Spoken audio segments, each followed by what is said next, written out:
Hey, what's up? What's going on?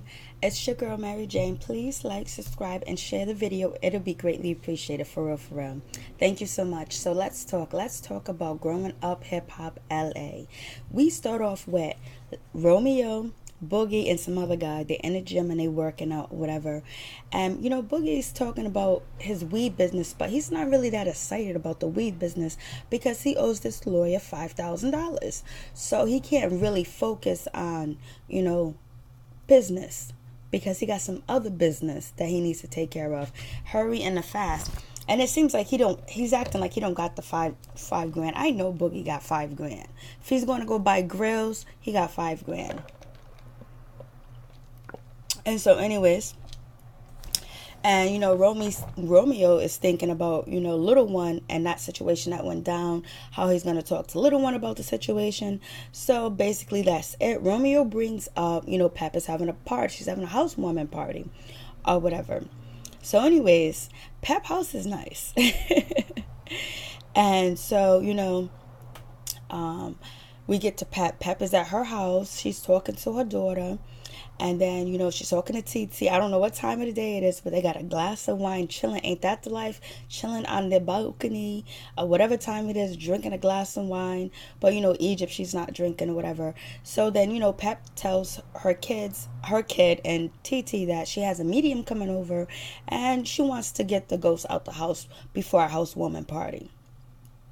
So anyway, the medium comes by and he says that he hears spirits. His name is Michael. He goes immediately. He hears spirits talking to him. There's secrets in the house. And he said, you see the chandelier shaking? That's a sign of the spiritual world wanting to communicate with you. And he says, that's something going on. But we can clear up the spirits in the house. I don't know how much I believe this motherfucker's cleaning up the house with the spirits. So happened there's secrets, and the secret is Pep has a book and she hasn't told Egypt about the book because the book is disturbing. It's about abuse. It's about when Pep was with Tretch. So I don't know why her daughter don't know. Like, should I sit down and have conversations with my mother? I know everything about her relationships. At least I think I do, I guess. But so anyways, the median coming to the house and just cleaning, and Pepper's like, yo, can I have like the spirits stay in one room or one area of the house so they don't disturb my party? Medium's like, nah, it don't work like that. It damn sure don't. So anyways, Boogie's all up in his feelings and everything. So anyways, you got Damon Dash. She goes to this weed dispensary spot, I think in Nevada or Vegas, and they're looking at weed or whatever, and he's talking about the laws in Vegas, how like they have the more stricter laws, but in the end of the day it's all the same thing. And he has Boogie with him, and he was like, Boogie, this is the business, this is what we're gonna invest in. So they go see the rest of the weed dispensary place, where the weed dispensary place has mad weed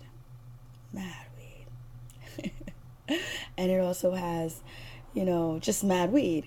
And so, Damon Dash is like, this is what we're going to invest in. This is what we're going to get into. And the guy was like, we just grow our own strains out here. This is the strongest. Boogie's smelling it. Damon is smelling it. And so Damon Dash is excited to get into this. And he was like, why Boogie ain't excited? We're going to be the drug dealers. He's talking to the guy that owns the dispensary spot. And he's like, it's all the same. We just drug dealers, right? Legally drug dealers. And Boogie is just like, yeah.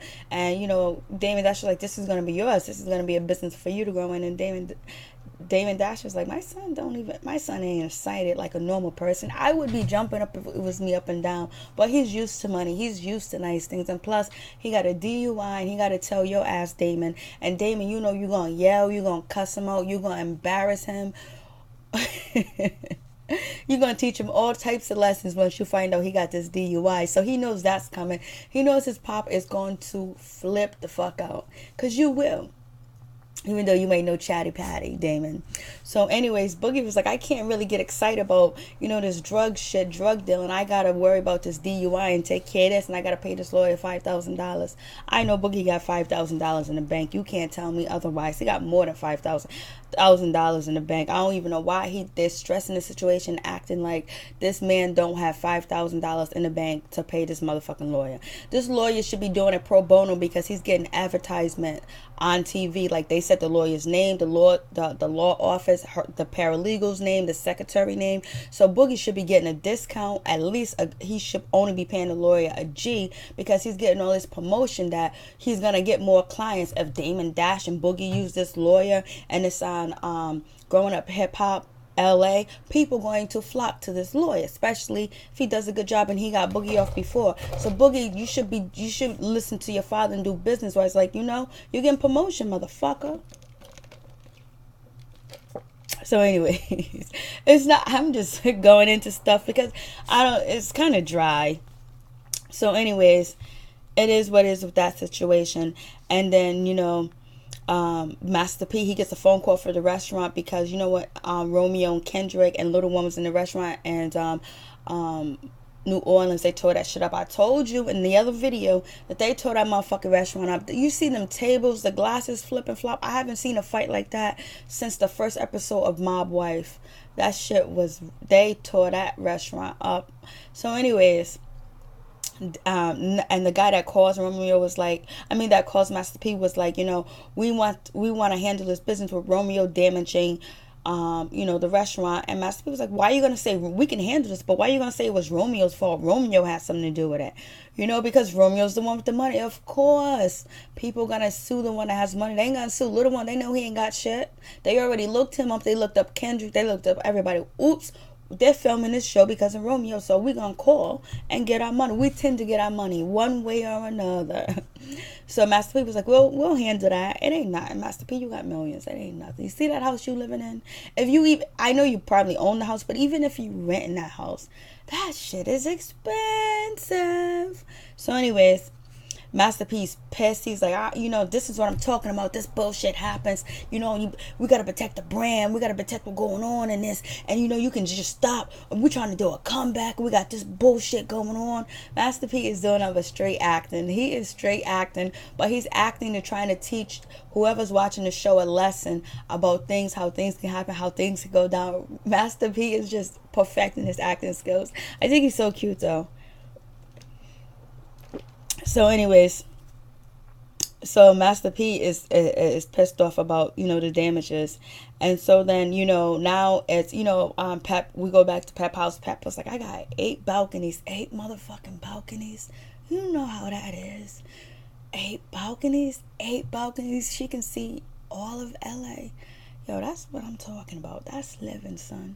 She put in the work, the dedication, and she got what she deserved. She was like, I got 8 balconies that I look over while she's sipping her wine. So anyways, so she's in her house, and then, Troy's there, the hairdresser, the one that, threw Kristinia on her bus, talking about she's sleeping with, Adonis for tracks, and he's married, and she not but an adulterer, a side piece or whatever.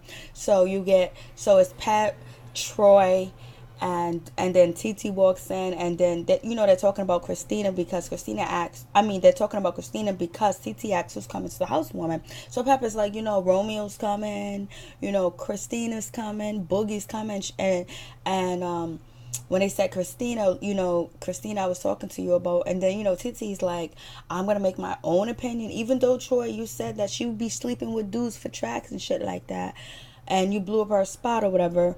I'm just gonna make my own opinion about her. And Troy was like, it's true. She's a jump off. It is too much. And Troy was like, everybody has a little scandal in them, but hers was just public. It was like, Troy, you are a mess. So anyways, Boogie is coming to the party, and he thinks TT's hot or whatever. He's gonna get her some grills. He's gonna go out on a date with her. He asked her out on a date at the housewarming party. When Boogie first gets to the party, he did not want to drink, but he was pressured into drinking, basically. But people around him, they might know he got a drinking problem, and they might not know. I have no idea if they know. that he's a drunk. I'm pretty sure he'd be drunk on set if he really does have a problem. And when he was talking to her, and it was, he seemed like he was under influence of, probably marijuana. So anyways, we see Deja, I think that's her name. She's Teddy Riley's daughter, and her last name is Riley, so she's probably more of his biological daughter than the other girl that's on Nia, that's on Love and Hip Hop LA. So anyways, and this one seems like she was raised with her daddy. So so Vanessa shows up. Angela, Angela's paying all these motherfuckers dust. She got shit to do. She's busy. She's booked. She don't give a shit about none of these motherfuckers. She is paying them dust. Oh, God. Angela's paying them dust. Like, she don't even want to talk to these motherfuckers.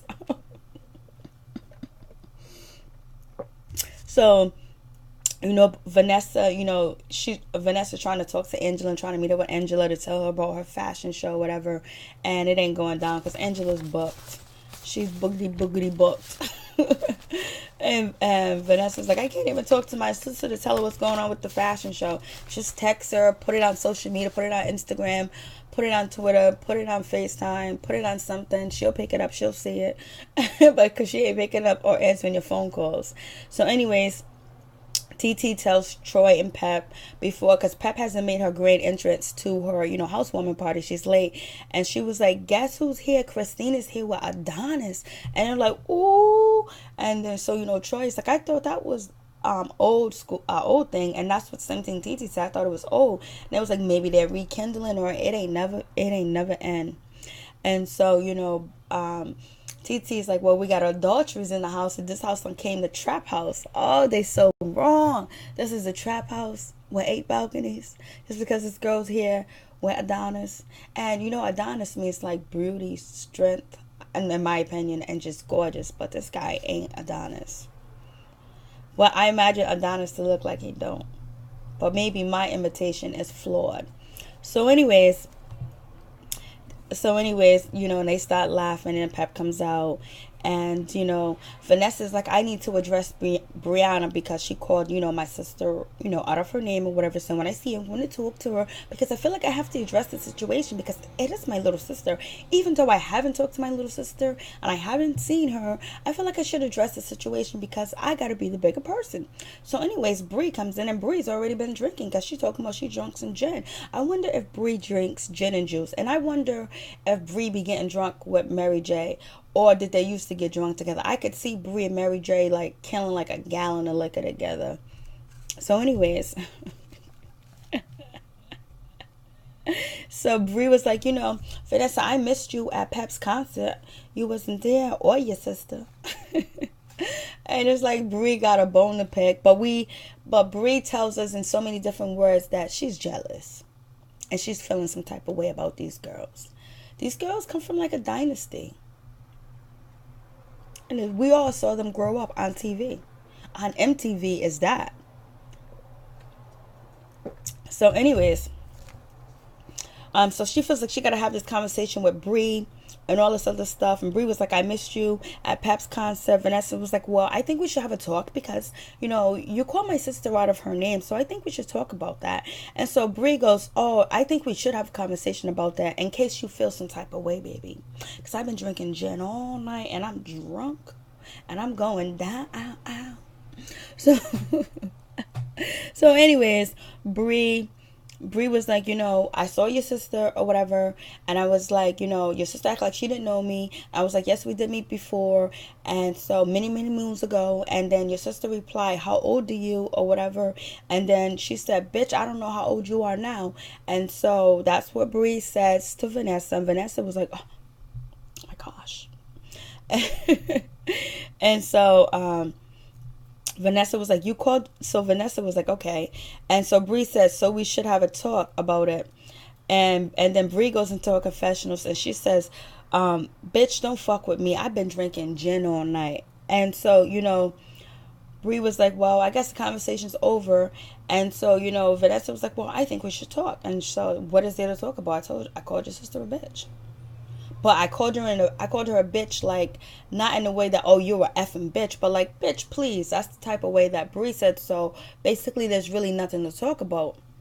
But Bree feels some type of way. And so then Bree was like, okay, I guess the conversation's over.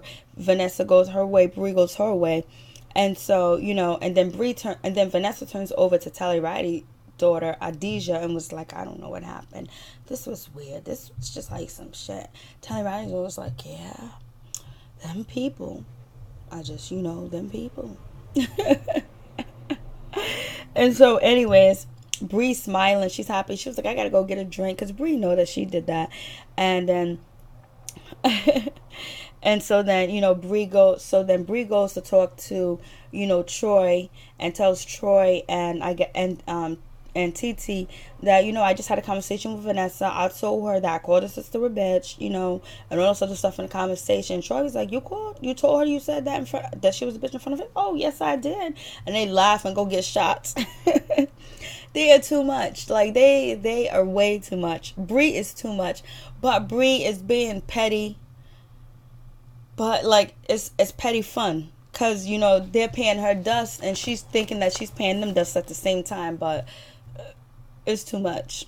It's too funny. It's not too much. We need more. So, anyways, Bree walks away, TT, and then but in the conversation it was like, I called your sister a bitch, but not in that way. Then your sister ran outside and was crying and all this other stuff, and then Troy goes, oh yeah, she was throwing a fit. I mean, they was dissing, Angela. Bree was like, oh, she was throwing a fit, and then TT was like, oh, she was out there whining. So they're throwing shade at Angela right off the back.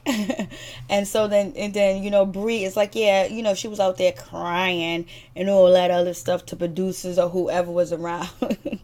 So these three, TT, Troy, and Bree, was really throwing shade at Angela, straight up and down. That's why she's paying them dust, I guess. So anyways, and she's like, so Bree was like, she was out there whining. And then Bree was like, you know what? She needs to not worry about what I said to her sister, because don't her and Angela got sister beef? Don't they got problems? Don't they have shit going on? So the problem is she should not be addressing me. She should be addressing her sister first. I'm like, whatever. Whatever's clever, make it funny. And so Bree was like, I would have loved to speak to Angela face to face. Just like I would love to speak to Chance the Rapper face to face. It ain't gonna happen because we on two different levels. Bet you on a whole nother level. Angela ain't got time for you. And so, she was like, Bree was like, I don't know what you've been through or whatever, but to me it looks like you've been through, you had a pretty good over there. It seems pretty well, because Bree was like, I know what I've been through. They don't know what I've been through. They don't know my struggles. They don't know, and they don't give a fuck. And so then Bree goes, but I don't know what so on the other hand, I don't know what they've been through, and I don't know their struggles, but from here it looks pretty good. Jealousy than a motherfucker, hating, but I think you should join instead of hate. Try to find out, how you can get put on with them and be seen with them and do something with them. Hating ain't gonna get you nowhere.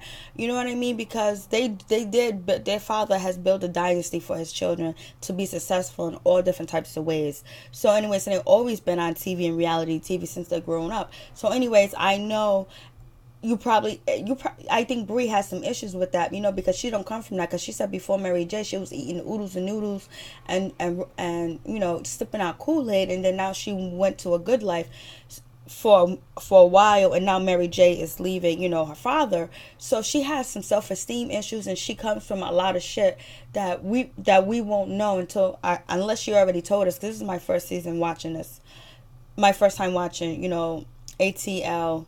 My first time watching Growing Up Hip Hop LA or whatever. So she got some self-esteem issues, and she probably feels like they're better than her, and she feels like they act like they're better than her. Are they? I don't know. So anyways, so she's like,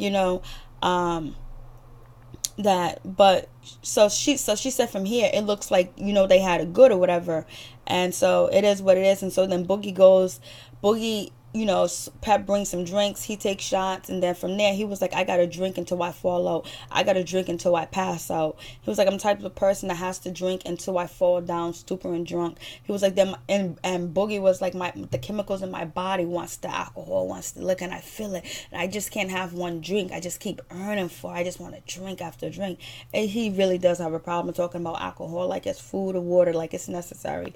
So he might need to get some help. I don't know why he just don't stick to smoking all that weed that's around there. You know, they don't call him, you know. So anyways, so everybody's drinking and having a good time.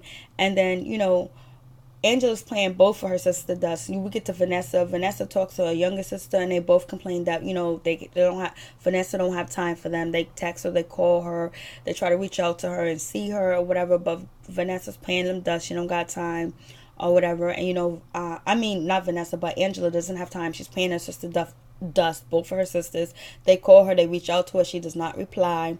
And so anyways, they're throwing shade at their sister too as well, that Angela is above all the bullshit. So, you know, Vanessa tells her sister that she's having a fashion show, and she's working with some she's working with some organization that be on TV or whatever, and she wants her sister to come and try out for her. Sister's really, really pretty, and she's going to, you know, try out and be in the fashion show for her sister, and it's a really good opportunity, and her younger sister's happy. Then we get to Romeo and Master P. They're playing basketball. Master P was like, as soon as he see Romeo, you know, New Orleans restaurant called me, right? And he was, and you know, Romeo was like, for what? Because of damages. They fucked up the restaurant. Now we gotta pay that. You messing up our brand. You messing up our look. You know, we can't have this. We can't have this going on. And you know, Master P is going, and he got the hat on.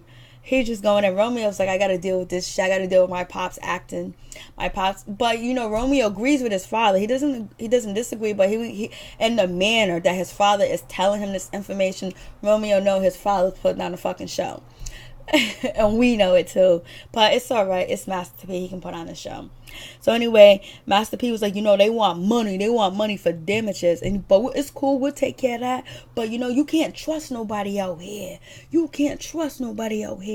And then Romeo's like, Pop is all a little mad or whatever. He's, you know, my pops will hurt somebody. Master P ain't gonna hurt nobody. He's too smart. And he goes, and Master P was like, when I shoot the kid. No, when I shoot, I don't miss.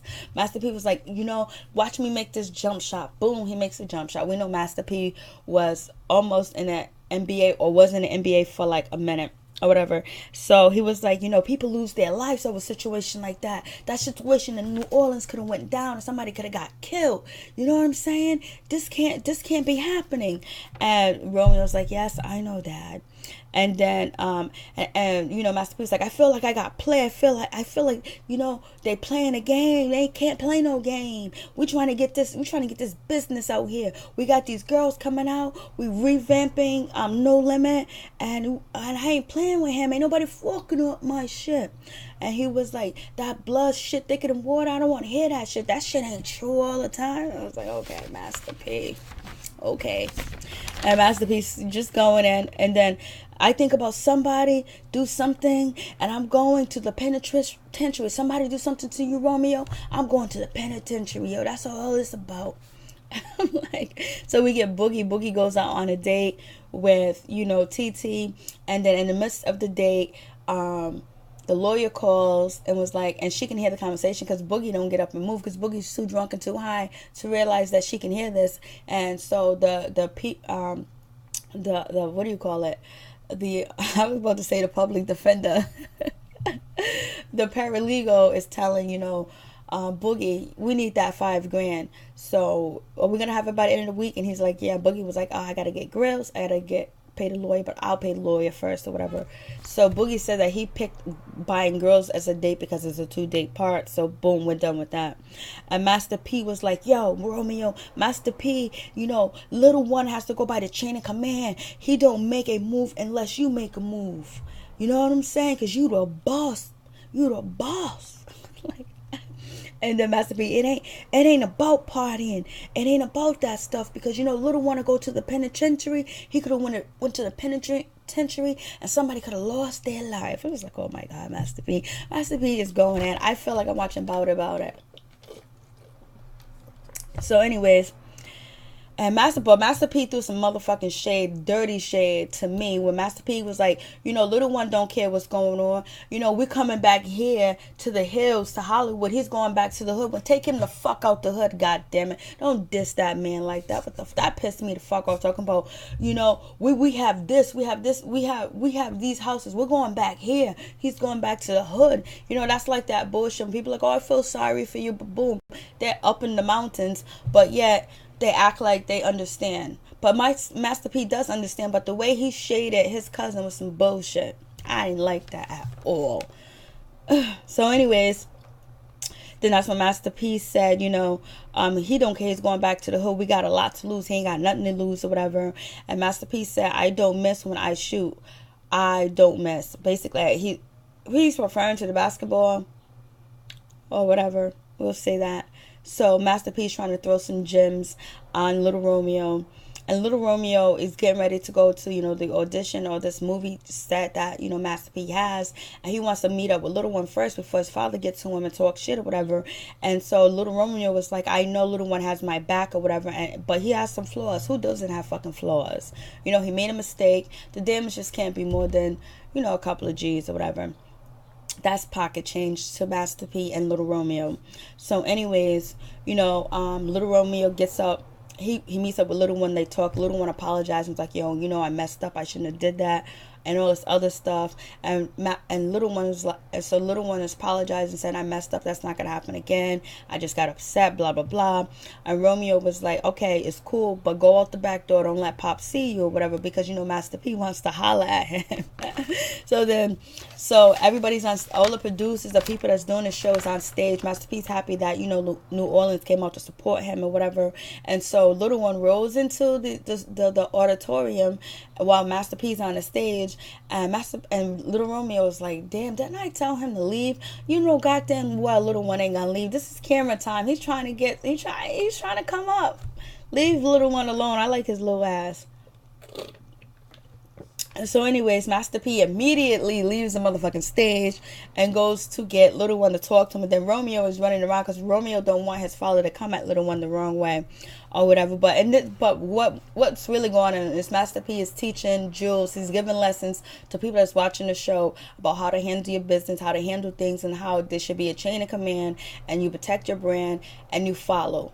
You don't jeopardize anything that you have. That's what basically he's teaching us, which we already know he taught his kids this. So, because he's the type of man that likes to teach. So anyway, Romeo's upset. He's running, trying to find Little One or whatever. So Little One meets up with Master P. Master P once again shades him and says, so Shorty, what you think this is about? Short? He said, Shorty, short, what do you think this is about? Master P, you are shady. So anyways, he goes, Little One's like, he was trying to get close to Romeo and whatever, and so I got upset. I'm not gonna let nobody get close to Romeo. I'm not gonna let nobody get close to you. That's what you call a G. But he just he acted too soon and he didn't follow the chain of command. And so Romeo was like, I can't believe this shit. He's trying to chase and find where his father and Little One is at. And so Master P goes, well, they got nothing to do with you if he's trying to get close to Romeo. And so then, Little One was like, I don't got no friends. The only thing I got is family. That's it. That's all I got is family. All I got is family. And so I saw him. So then Little One goes, I saw him ball up his friends and then I just hit him. It just happened. And Master P is like, Romeo and you or whatever are tight or whatever, but you did this, you did that. Master P, what if somebody would have died? What if somebody would have got shot? What if it would have went worse? And all this other stuff. What if somebody got killed? What if he went to jail? So if I get into so Master P goes to Little One, so if I get in the face, you're gonna kill me. If someone bigger than you, Little One, gets in your face, since you can't beat him, you're gonna shoot him. So anyways, until next time, we'll see what happens.